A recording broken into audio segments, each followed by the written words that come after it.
नमस्ते छात्रों। बच्चों, हमने जगदीश चंद्र माथुर लिखित रीढ़ की हड्डी एकांकिका का पहला भाग देखा है। आज हम उर्वरित भाग देखेंगे।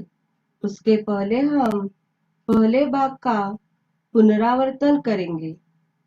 रीढ़ की हड्डी इस एकांकी में रामस्वरूप, उसकी पत्नी प्रेमा और बेटी उमा तथा दूसरी ओर गोपाल प्रसाद और उनका लड़का शंकर है। गोपाल प्रसाद वकील होकर भी रूढ़िवादी है। वह चाहते हैं कि लड़की ज्यादा पढ़ी लिखी न हो, सिर्फ 10वीं कक्षा तक पढ़ी हो। लेकिन रामस्वरूप एक अच्छे पिता है।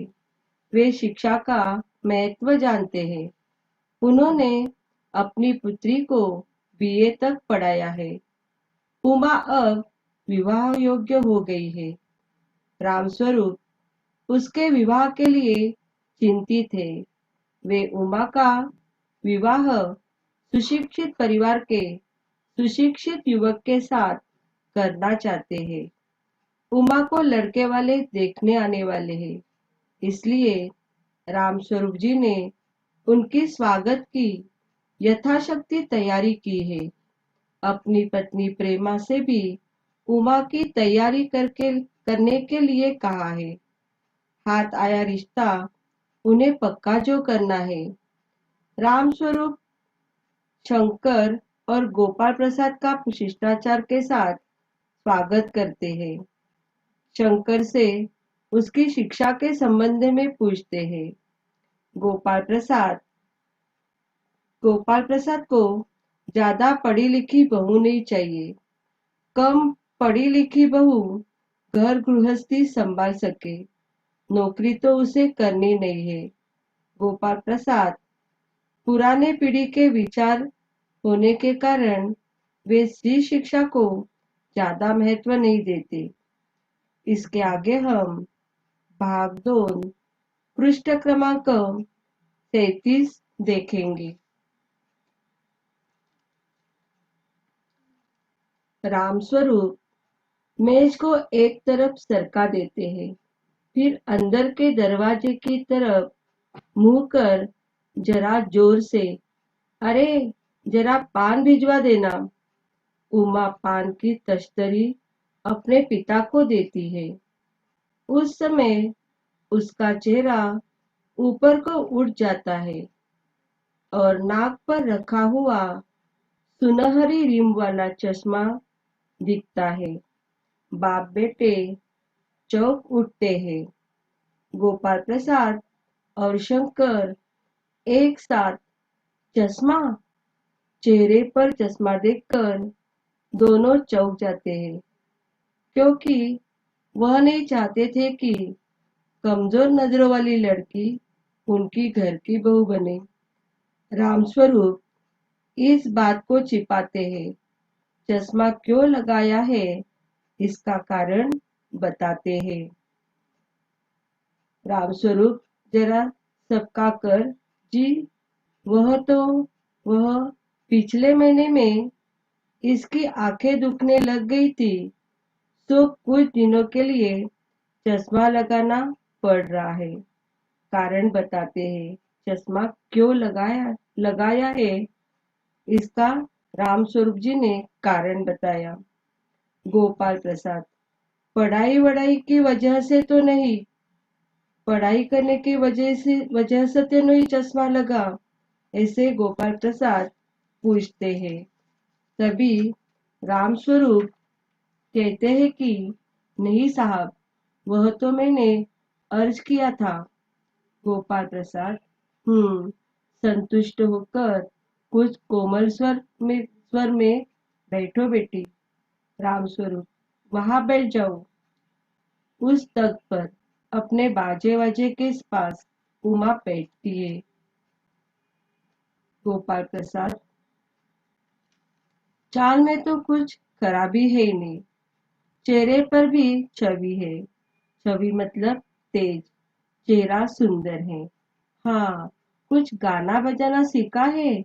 कुछ गाना बजाना आता है या नहीं? ऐसे गोपाल प्रसाद पूछते हैं। रामस्वरूप, जी हाँ, सितार भी और बाजा भी। सुनाओ तो उमा एक आध गीत सितार के साथ। उमा सितार पर मीरा का मशहूर भजन मेरे तो गिरिधर गोपाल गाना शुरू कर देती है। गाने का उमा को अच्छा ज्ञान है। उसके स्वर में तल्लीनता आ जाती है और उसकी आंखें शंकर की झेपती सी आंखों से मिल जाती है और वह गाते गाते एक साथ रुक जाती है, क्योंकि उमा ने शंकर को देखकर पहचान लिया था। रामस्वरूप, क्यों, क्या हुआ? गाने को पूरा करो उमा। उमा तो रुक क्यों गई? पूरा गाना सुनाओ। गोपाल प्रसाद, नहीं नहीं साहब, काफी है। आपकी लड़की अच्छा गाती है। उमा सितार रखकर अंदर जाने को बढ़ती है। तभी गोपाल प्रसाद और रामस्वरूप दोनों ने उसे रोक लिया। अभी ठहरो बेटी। रामस्वरूप, थोड़ा और बैठी रहो उमा। उमा बैठती है। गोपाल प्रसाद उमा से, तो तुमने पेंटिंग वेंटिंग भी सीखी है? उमा चुपचाप बैठी है। रामस्वरूप, हाँ, वह तो मैं आपको बताना ही भूल गया। यह जो तस्वीर टंगी हुई है कुत्ते वाली, इसी ने बनाई है, और वह उस दीवार पर भी। गोपाल प्रसाद, यह तो बहुत अच्छा है। और सिलाई वगैरह? रामस्वरूप, सिलाई तो सारे घर की इसी के जिम्मे रहती है। जिम्मे रहती है मतलब उसकी ही जिम्मेदारी है। यहाँ तक कि मेरी कमीज भी। यह कहकर रामस्वरूप हंसते हैं। ठीक, लेकिन हाँ बेटी, तुमने कुछ इनाम बिनाम भी जीते थे? जी हाँ, इसने कई इनाम जीते हैं। उमा चुप। रामस्वरूप इशारे के लिए खांसते हैं, लेकिन उमा चुप है, उसी तरह गर्दन झुकाए। गोपाल प्रसाद अधीर हो उठते हैं और रामस्वरूप सबकाते हैं, डर जाते हैं। यहाँ पे गोपाल प्रसाद अपने लड़के के लिए मैट्रिक पास लड़की चाहते हैं। भावी पुत्रवधु सुंदर और गुणसंपन्न हो, गाना बजाना आता हो। वह न केवल सिलाई पेंटिंग करना जानती हो, घर के सारे काम करती है। यह सभी बातें जानना गलत नहीं है। हर एक तो पूछताछ करनी होती है, लेकिन इन बातों पर उमा को गुस्सा आया था। जवाब दो उमा। हाँ हाँ हाँ, जरा शर्माती है। इनाम तो उसने बहुत कुछ पाए हैं। गोपाल प्रसाद जरा रूखी आवाज में, जरा इसे भी तो मुंह खोलना चाहिए। सभी जवाब तो आप ही दे रहे हैं, उसे तो बोलने दीजिए। रामस्वरूप, उमा देखो, आप क्या कह रहे हैं? आप क्या कह रहे हैं मतलब? गोपाल प्रसाद, क्या कह रहे हैं? जवाब दो ना। उमा हल्की लेकिन मजबूत आवाज में, क्या जवाब दूं बाबूजी? जब कुर्सी मेज बिकती है तब दुकानदार कुर्सी मेज से कुछ नहीं पूछता, सिर्फ खरीदार को दिखला देता है। पसंद आ गई तो अच्छा है, वरना। उमा का यहाँ पे कहना है कि था कि उसे विवाह के लिए जिस तरह उसकी परख कर रहे थे, वैसा तो दुकान में मेज कुर्सी बिकती है, तभी दुकानदार मेज कुर्सी से कुछ नहीं पूछता, सिर्फ खरीदार को दिखाता है। पसंद आई तो अच्छा है, वरना उसे वहां छोड़कर दूसरे दुकान में जाता है। ये जो महाशय मेरे खरीदार बनकर आए हैं। उमा ने अपनी बात बता दी। रामस्वरूप चौंक कर खड़े हो जाते हैं। उमा, उमा, उमा, अब मुझे कह लेने दीजिए बाबूजी। गोपाल प्रसाद ताव में आकर, बाबू रामस्वरूप, आपने मेरी इज्जत उतारने के लिए मुझे यहाँ बुलाया था। इज्जत उतारने के लिए मतलब अपमानित करने के लिए? उमा तेज आवाज में कहती है, जी हाँ, और हमारी बेइज्जती नहीं होती जो आप इतनी देर से नापतोल कर रहे हैं। शंकर, बाबूजी चलिए। गोपाल प्रसाद, क्या तुम कॉलेज में पढ़ती हो? रामस्वरूप चुप है। जी हाँ, मैं कॉलेज में पढ़ती हूँ। मैंने बीए पास किया है। कोई पाप नहीं किया, कोई चोरी नहीं की, और न आपके पुत्र की तरह लड़कियों के हॉस्टल में ताक झांक कर कायरता दिखाई है। मुझे अपनी इज्जत, अपने मान का ख्याल तो है ही, लेकिन इनसे पूछिए कि ये किस तरह नौकरानी के पैरों में पड़कर अपना मुंह छिपाए भागे थे। यहाँ पे शंकर को लड़कियों के हॉस्टल के पास ताक झांक करते हुए पकड़ा गया था और उसे बेइज्जत करके वहां से निकाला गया था। शंकर की बैकबोन कैसी टूटी, उमा बता रही थी। रामस्वरूप, उमा उमा।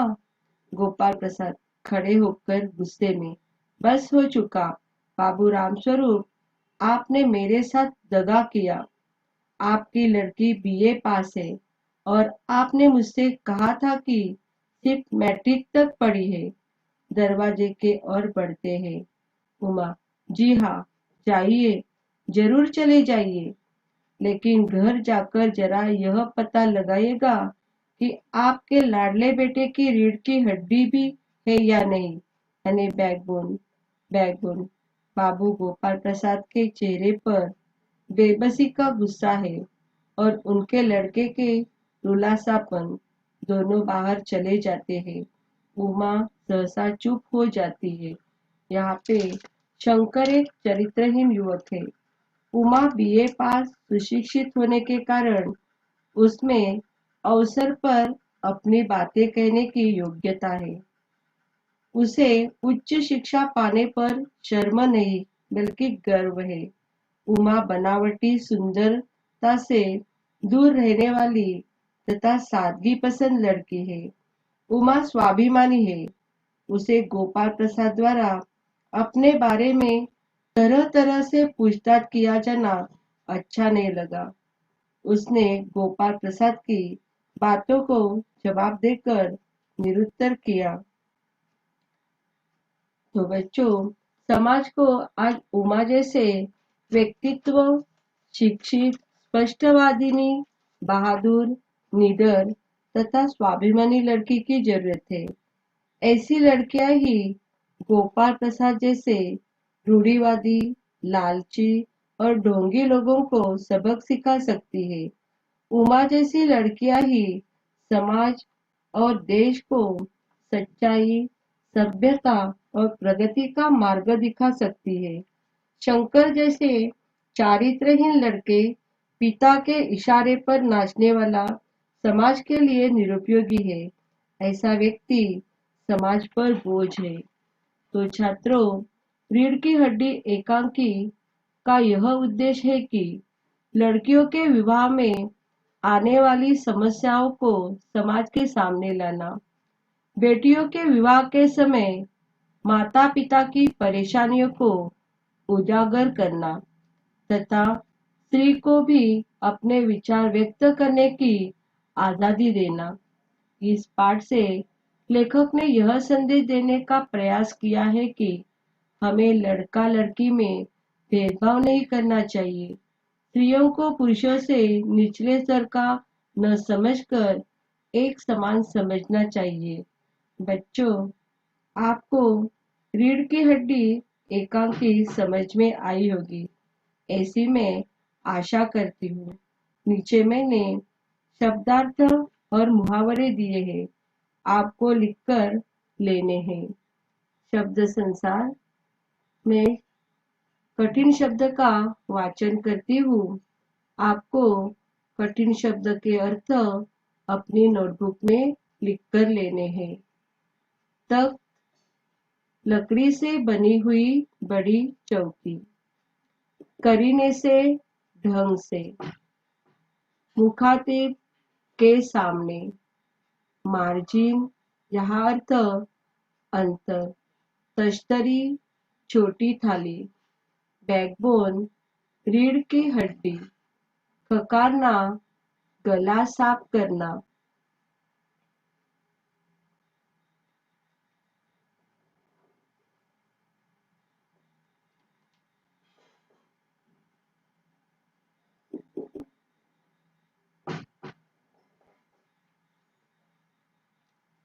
तकल्लुफ शिष्टाचार, तशरीफ लाना विराजना, आसनस्थ होना, निहायत अत्याधिक, ब्याह विवाह शादी, जायचा जन्मपत्र कुंडली, रुखा व्यवहार की कठोरता, ताव अहंकार युक्त रोष का आवेश, नापतोल नापने और तौलने की क्रिया, दगा धोखा छल, बेइज्जती अपमान, बेढप बेढंग।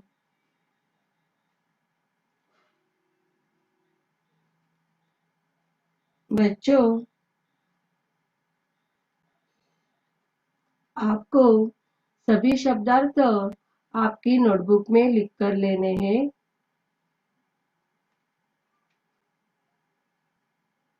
मुहावरे, पसीना बहाना, बहुत मेहनत करना, मुंह फुलाना, नाराज होना, इज्जत उतारना, अपमानित करना, चू न करना, एकदम शांत रहना, मुंह छिपाना, लज्जित होना। आपको नोटबुक में मुहावरे और उनके अर्थ लिख कर लेने हैं और मुहावरों का वाक्य में प्रयोग करना है।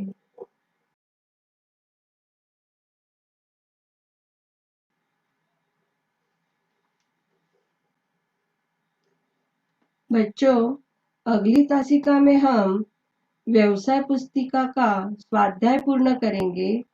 आपको व्यवसाय पुस्तिका साथ में लेकर बैठना है। इस पूर्व के सभी स्वाध्याय आपने पूर्ण किए होंगे ही। धन्यवाद।